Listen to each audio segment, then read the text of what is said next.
With the Pledge of Allegiance. I pledge allegiance to the flag of the United States of America and to the republic for which it stands, one nation under God, indivisible, with liberty and justice for all. Hopefully your chairs are in the right spot. They had them all out there, so they're probably not quite right. Mr. Helmers, Mr. DeBoer, Mr. Vandyhoo present. We would first look at the agenda as sent out for today.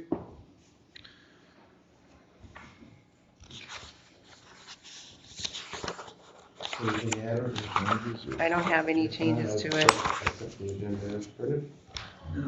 Support it.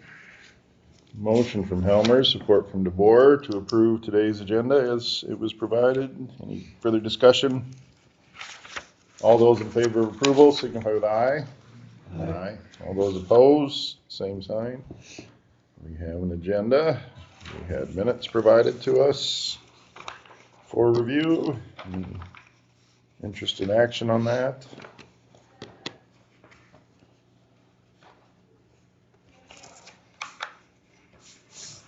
Make a motion on the minutes.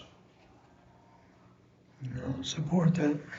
Motion from Helmers, support from DeBoer for approval of the February 24 minutes. Any further discussion? All those in favor of approval signify with aye. Aye. All those opposed, same sign. Okay. Let's call Jack. Approve or consider the new union contract.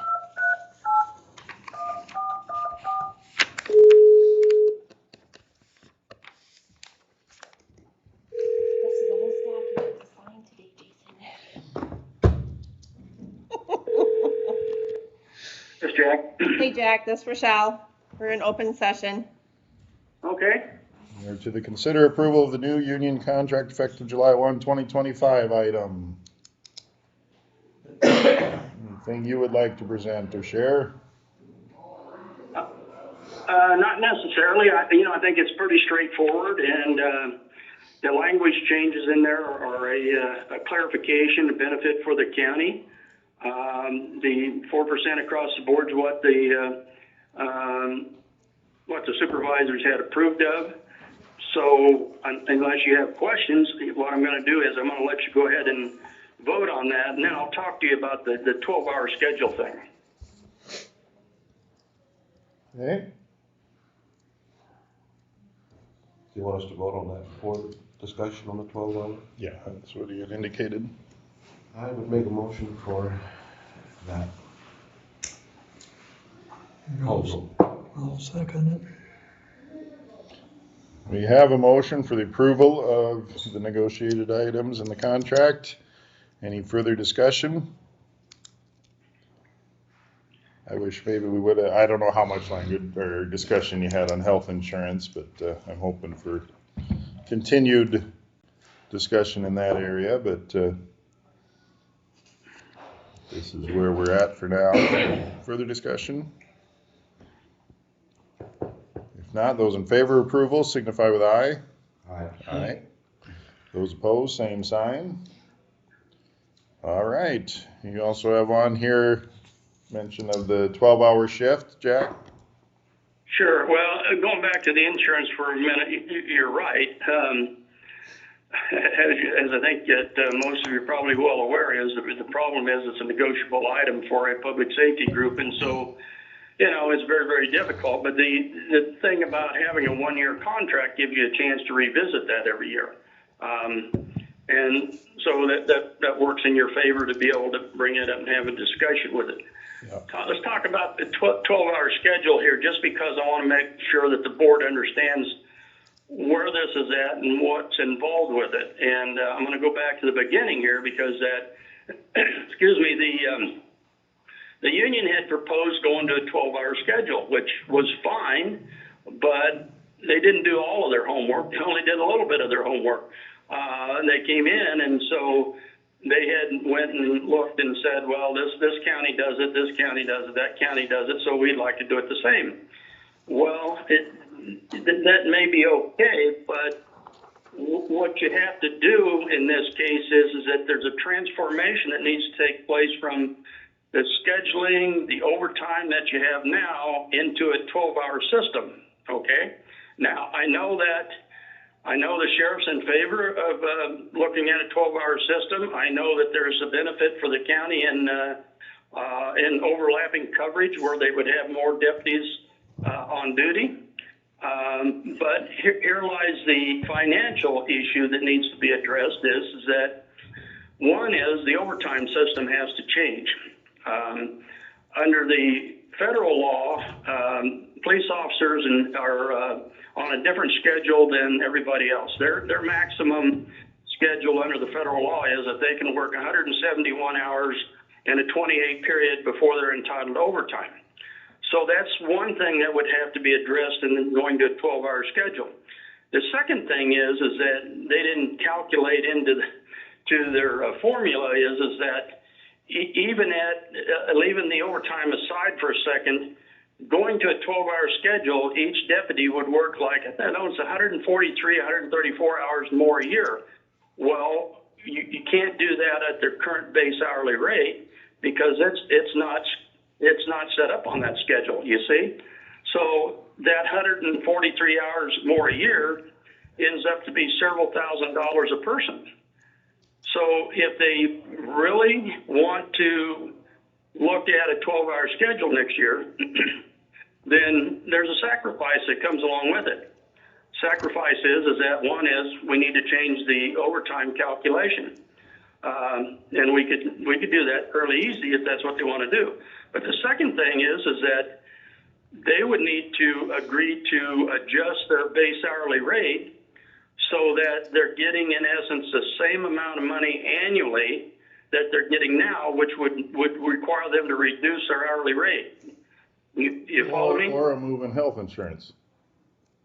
Yeah, I mean, that could be a part of it too. I mean, that could be a part of the package.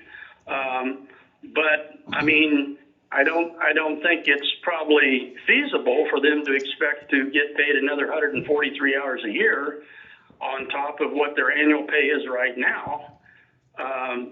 So again, I guess there's this sacrifice. I don't know if they're willing to make the sacrifice or not. I mean, that's just a part of the discussion we'll have to have next time. And just thinking out loud, it is a way to cover more hours without, in light of difficulties we're seeing in filling positions. Correct. Yeah, and I don't know how the overlap works, and I don't know if the sheriff's there. You can explain this, but the overlap gives them, and I don't know how many hours it is, but several hours depending on how they set it up. Instead of only one deputy being on duty, be two deputies on duty for certain periods of time. That's the overlap they're talking about. And so that's a benefit for the county of having more on duty at one time. The 12-hour schedule is fairly popular among sheriff office around. But when you're used to doing an 8-hour system versus a 12-hour system, it's a pretty dramatic change, and it requires some adjustments in the contract. I guess we'll just have to wait and see how serious they are about going in a 12-hour schedule, because if they are, they're going to have to make the sacrifices. Well, maybe we'll have to have discussions and we include that in our language so we have the ability to discuss what we'd like it to look like if we were to move to that. Yeah, absolutely. I mean, as an example, I know the side agreement was to have a discussion about it after the contract was settled and before the next one. That's fine. I mean, if they, that discussion would be that they would have to decide, they're willing to make the sacrifice. They're not willing to make the sacrifice. There's not a whole lot of discussion that needs to happen, because I don't think that the board wants to agree to giving all of the deputies a 12-hour schedule and $5,000 or $6,000 a year more pay. That just doesn't seem reasonable. And I mean, actually the ball's in their court here. How bad do they want this 12-hour schedule? I mean, they seem to want it because it benefits them as far as weekend time off, I guess. And so we'll just have to wait and see. But I just wanted the board to know just what's involved with this, and moving forward. And then there would have to be, if it was all agreed to, then there'd have to be a changeover time that happened. And I'd have to leave that up to the sheriff about how that scheduling, happens when you do the transfer from this schedule to the next schedule at some point in time. I don't know if that has to be done in increments or it can all be done at the same time. That's not something that I know. But, yeah, there's a benefit on both sides here. But again, take some sacrifice on behalf of the union if they want to do it.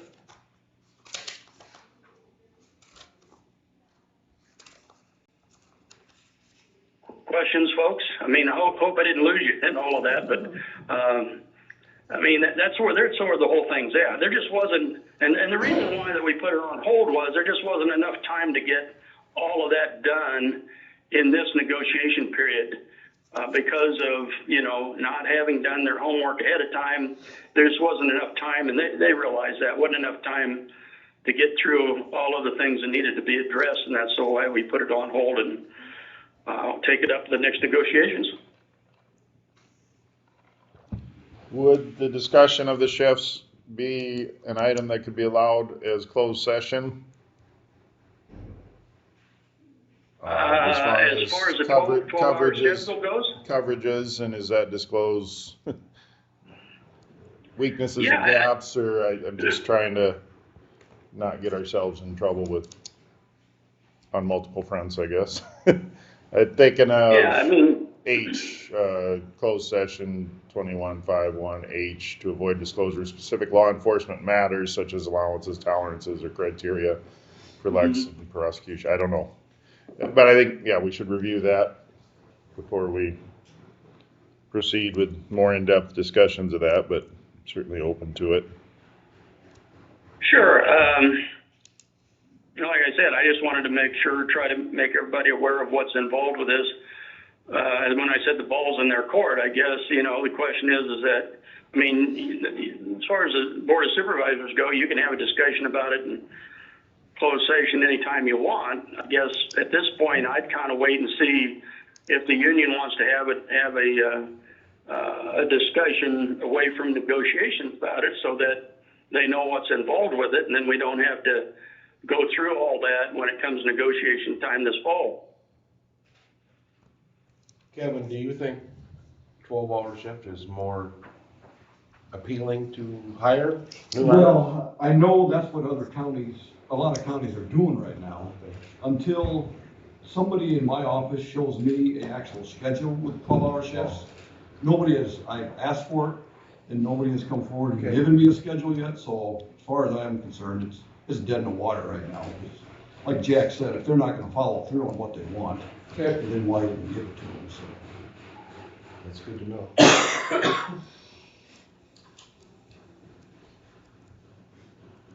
Yeah, thanks, Kevin. I didn't know you were there, but yeah, I mean, that's the point. I mean, they need to make a decision here, because otherwise they're not willing to make a sacrifice, and there's no sense in us having a discussion about it.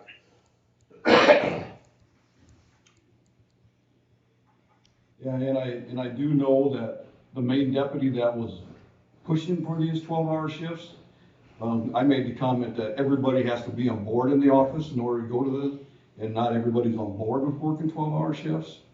And also, the main deputy that was pushing for this, he's no longer in the union anymore, so this whole discussion, it may be moot by the time we get to it next fall, so. Well, there's no doubt about it. They got a lot of homework to do if they're serious about this.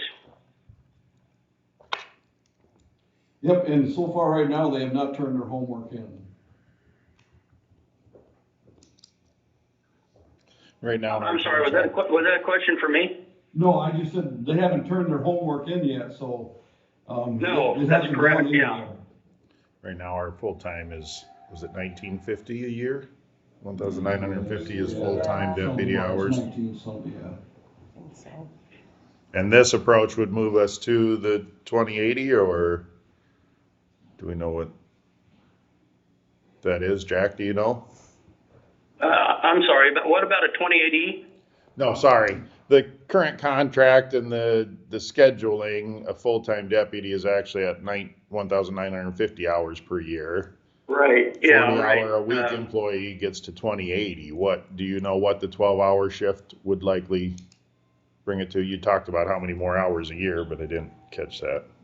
Yeah, I just kind of calculated that out just for, on one person, doing the 12-hour schedule that another county has, and I came up with about 143 extra hours that they'd be working on the 12-hour schedule.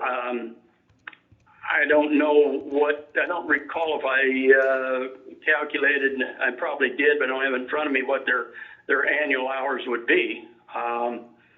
But it would be more than 2080, but I don't know what it is. I don't know, do you know that, Kevin, what it is for 12-hour schedule? No, I don't know how many hours it is. Well, Okay. if our current contract language says 1950 and you were thinking it's 143 more, we'd be at 2093. Yeah, that may be right. Yeah. The thing is that I only used one 12-hour schedule sequence, and there's more than one out there. I just the one that I picked just so I'd have an idea. Yeah. So that's probably right. That's probably about what their maximum hours is. But again, that's one of their sacrifices that they would have to make. Number of hours, annual hours, the reduction in an hourly rate, and the change in the overtime formula. All right. Anything further, gentlemen?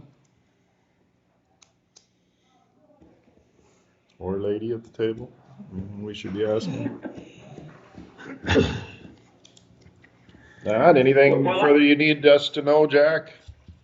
No, I think I'd just leave it at that, and Kevin and I can just wait and see, if they want to have a off negotiation time discussion, then, be glad to do that with them. But then, because that way it just cut down the amount of time that we have in negotiations this fall would be helpful. That way, I think that him and I could find out, and the rest of us find out how serious they are. I mean, does that sound about right to you, Kevin? Yeah, sounds good to me. Sounds good. Okay. All right, thank you. We have a 9 o'clock item I see allowed us to exceed, so we'll move along to that. Thank you, Jack. You bet. You're welcome. Have a good day. And we have requested of us this following next item to consider using closed session per Iowa Code 21.51 C and G concerning discussing strategies with council. And Well, I'm waiting. Nolan was supposed to be here for this. with So. us. Do you know enough about it to say anything about it? Or? Well, Let me look at my. Here he is. good morning, Kevin. Good morning.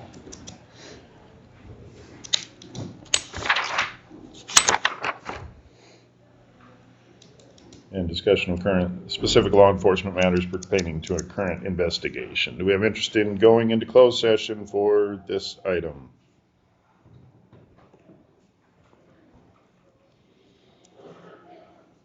Is it recommended?